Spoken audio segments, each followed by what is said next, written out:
Football বিশ্বকাপের চলমান আসরে প্রতি ম্যাচেই রেফারির বিভিন্ন বিতর্কিত সিদ্ধান্ত নিয়ে আলোচনা কম হচ্ছে না।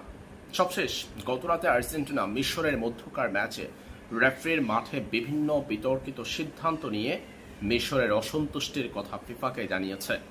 মিশরের কোচ হুসেম হাসান জানিয়েছেন, মেসিকে মাঠে রাখতে ফিফার বিজনেস টিকিয়ে রাখতে এমন সব বিতর্কিত সিদ্ধান্ত মাঠে দিচ্ছে রেফারি।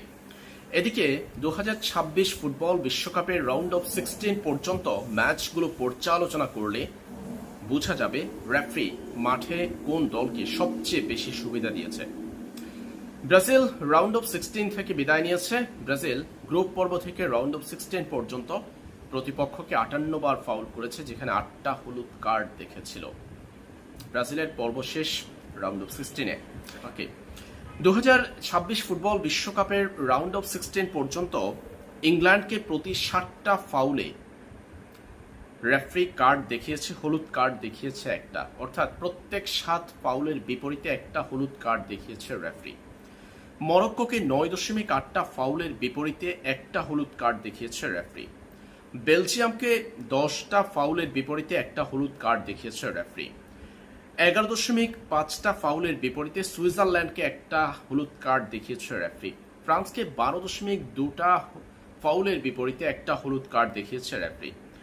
নরওয়েকে 13.6টা ফাউলের বিপরীতে একটা হলুদ কার্ড দেখানো হয়েছে।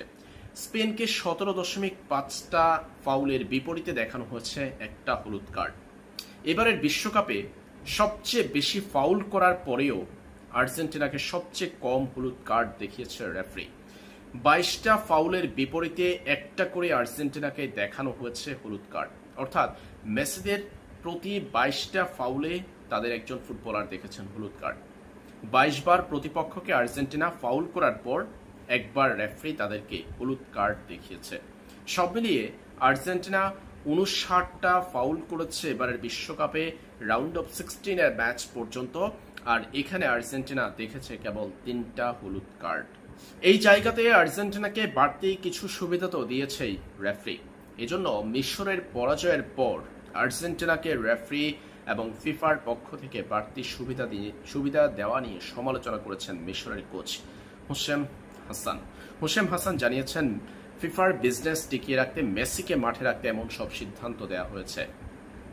বিশেষ করে মিশরের শেষ ম্যাচের 93তম মিনিটে মোহাম্মদ সালার আর্জেন্টিনার ডিবক্সের ভিতরে ফাউলের শিকার হওয়ার পর সেটিকে VAR-এ না দেখায় রেফারির বিরুদ্ধে হচ্ছে সমালোচনা, এবং সেই বল থেকেই আর্জেন্টিনা তৃতীয় গোলটি করেছিল।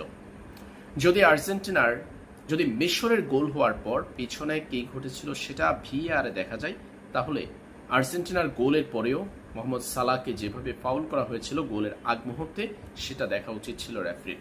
যাই হোক, এই সমস্ত বিষয় নিয়ে মিশরের অসন্তোষ মূলত রেফারির বিরুদ্ধে।